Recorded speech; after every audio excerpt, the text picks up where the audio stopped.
It's a rainy day, but that doesn't stop us. This is the BMW M235i.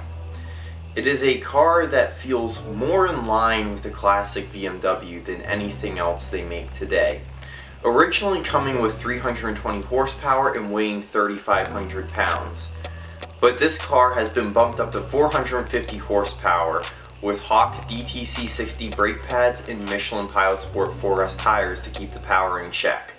It's a car that from the looks alone reminds me of an old E36 M3. It's not too big, it's not too small, it's proportioned just right. In past years, BMW has struggled to build a car that lives up to their name.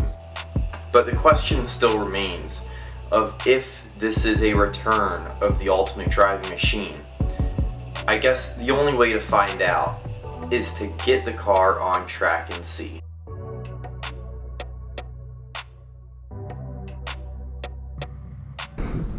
So, BMW M235i. Basically the baby brother to the M3. When it came out, it was all the rave. Today is a nice rainy day over in Millville, New Jersey. Just exactly what you want for testing a high horsepower car. And this thing is pretty high horsepower.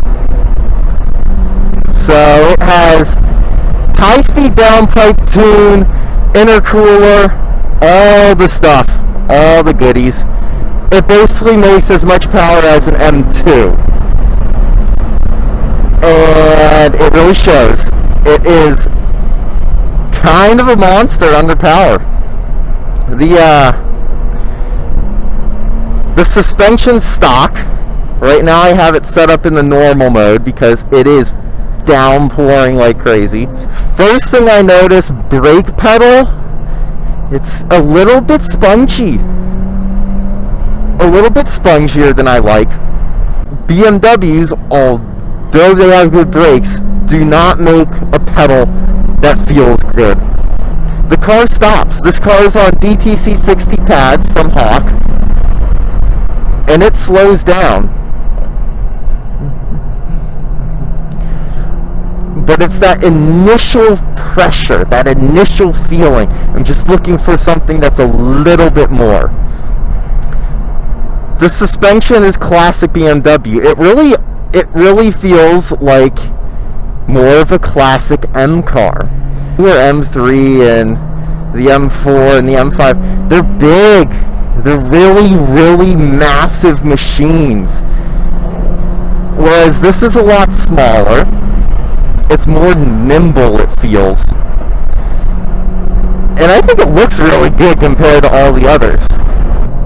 The suspension in this car is really good. It has a hint of oversteer at the limit, especially in the wet like this. But it's not too exaggerated, if you know what I mean. It's not terrible. I've driven this car in the dry, and it does have a little bit of push when you're entering the corner, but it almost immediately turns to oversteer.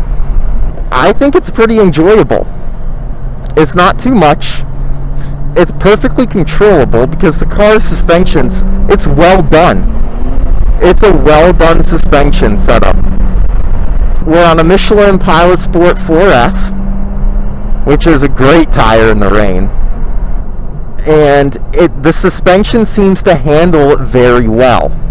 It's raining cats and dogs out here. The suspension seems to handle the PS4S very well. I'm not a fan of variable suspension. I honestly think you should have a suspension set up and live with it. But this is pretty good for what it is. It would be far better for track use with a different suspension instead of coilovers on it. But if you want a learner's car, it's not bad. The suspension has a lot of room. The suspension you can work with a lot, and you can learn on a lot in this car for sure. And it'll be able to accommodate up to a 200 tread wear tire, which is pretty impressive. The front end on this car is vague.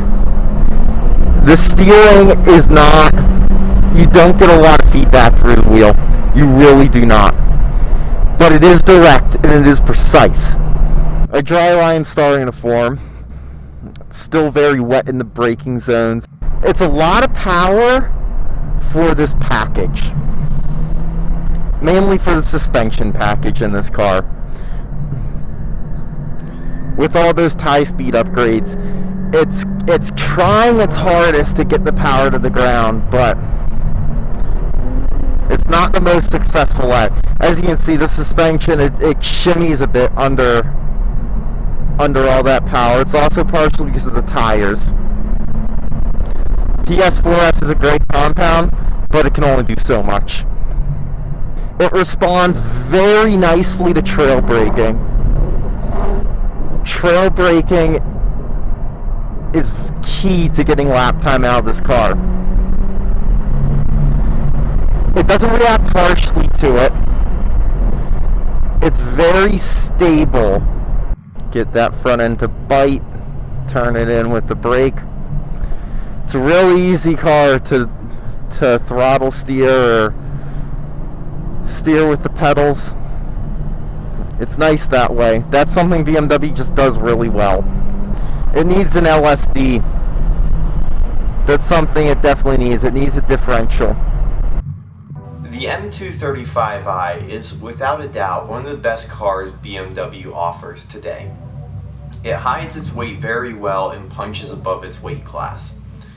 The M235i brings a glimpse of BMW's past into their modern lineup, but it lacks the definition that I look for in a pure driver's car. The biggest drawbacks are the numb steering and the funky brake pedal.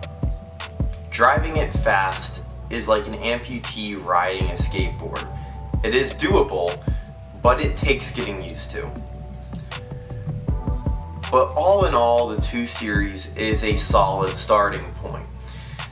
The handling on the Limit is classic BMW and biased towards being user-friendly and easy to balance. If you're looking for a modern BMW and want the best driving experience they can offer, look no further.